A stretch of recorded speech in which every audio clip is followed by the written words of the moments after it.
सगळ्यात पहिले तर ना अर्धा कप दूध आणि अर्धा कप पाणी असं मिश्रण पांढऱ्या बाउलमध्ये मी मिक्स करून ठेवलं आणि अर्धा लिटर दूध आहे ना गॅसवरती तापायला ठेवलं.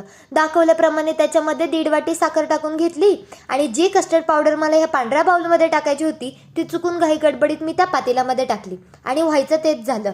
त्याच्या सगळ्या गिठुळ्या झाल्या. मग ती मी सगळं दूध गाळून घेतलं सगळ्यात पहिल्यांदा.